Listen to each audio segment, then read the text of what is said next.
Good morning आणि सकाळ मित्रांनो. इंस्टाग्रामवरचा माझा हा पहिला ब्लॉग. चला म्हणलं सगळेजण काही ना काहीतरी करायला, आपण सुद्धा एक ब्लॉग टाकून बघा.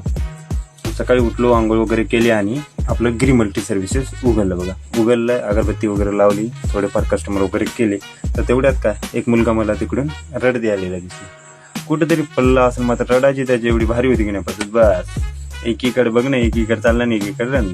मग ते सगळं वगैरे झालं की जेव्हा आल्यावर काय आपली लाडूबाई कार्टून दाखवा म्हणते. पप्पा मला कार्टून दाखवा.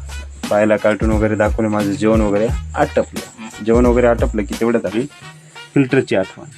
चला म्हणलं जाऊन एकदा अश्विनरावला भेट देऊन येऊ आणि फिल्टरचे पाणी सुद्धा घेऊन येऊ.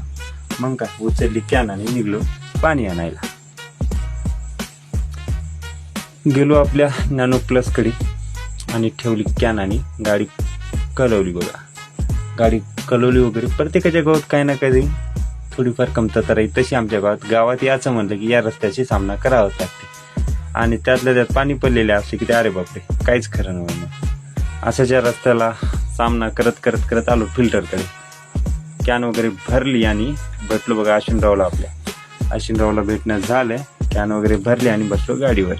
चला मग आता कॅन वगैरे घेतली आणि गेलो घराकडे. आपल्या घराकडे ठेवली कॅन आणि मग जायचं होतं. आज रविवार होता ना, मग जायचं म्हणलो बाजारला जायचं. बघतो तर काय नॅनो प्लसमध्ये आपल्या नव्हती चार्जिंग. मग नॅनो प्लस ठेवली घरी आणि गजूभाऊला फोन केला. गजूभाऊ काय हो आपले हजरच. आलोच हो म्हणले संदीपराव. चला म्हटले जाऊ आपण बाजार करायला जायचं होतं, पण गाडीत नव्हतं तेवढं पेट्रोल. मग गजूभाऊने टाकलं की पेट्रोल 1/2 लिटर. त्यांची गाडी टाकली होती सर्व्हिसिंगसाठी, तर ते घेऊन आले होते आमच्या बालाजीरावची उमरावची गाडी. टाकली तिच्यात पेट्रोल आणि आम्ही निघलो पुन्हा निवघ्याला.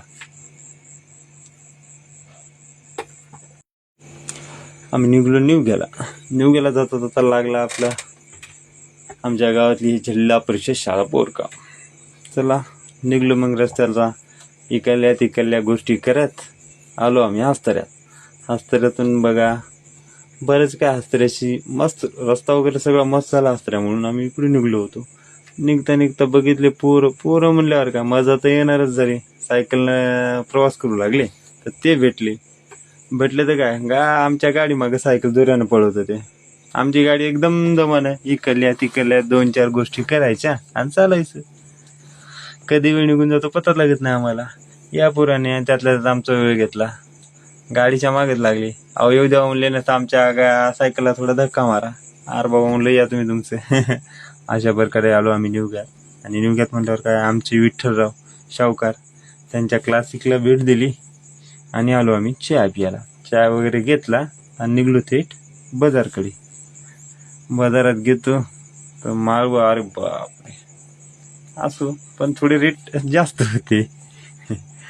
माळव वगैरे घेतले. मग निवघ्यात आल्यावर रविवार म्हणल्यावर खिचडी खाल्ल्याशिवाय तर घराकडे जाता येत नाही. आपल्या महाराष्ट्र आणि त्यातल्या त्यात नांदेडची खिचडी भजी म्हणले की एकदम फेमसच राहते. तसंच सगळा बाजार वगैरे केला. गेलो आम्ही खिचडी भजी खायला म्हणलं की एक नंबरच हो. त्यातल्या त्यात खिचडी भजीवर मिरच्या, तोंडाला पाणी सुटलं पाहूनच. तर खाल्ल्यावर आम्हाला खूपच मजा आली होती. आम्ही फुल लगे 2-2 खिचडी आणि एक भजी. खिचडी संग मिरच्या खायला काहीतरी वेगळीच मजा वगैरे केलं. गजू म्हणे थांब मी अजून एक जाऊन मिरची आणतो. ते काय गेले आणि 2-4 मिरच्या आणल्या. तर आपण खिचडी आणि भजे खाल्ले आणि त्याच्यासोबत तोंडी लावल्या मिरच्या बघा कशा हिरव्या गार होत्या. मिरच्या खाल्ल्या आणि सोबत घरी पण मिरच्या घेतल्या होत्या. बाजारात निघलो बघा गावाकडे निघलो. निघता बस इकडून तिकडून गोष्टी करत करत आलो आपल्या गावाच्या जवळ. बोरगावच्या जवळ आलो. बोरगावच्या जवळ आले की आमचं शेत वगैरे दिसलं. बाजूला शेत वगैरे दाखवलं. गावाच्या जवळ आलो. आजचा ब्लॉग आपला इथंच संपला. बघू आपण आता दुसऱ्या ब्लॉगमध्ये नवीन काहीतरी. असंच नवीन ब्लॉग टाकत राहील मी. मला लाईक करायला विसरू नका मित्रांनो. तुमच्या सगळ्यांचा संदेश.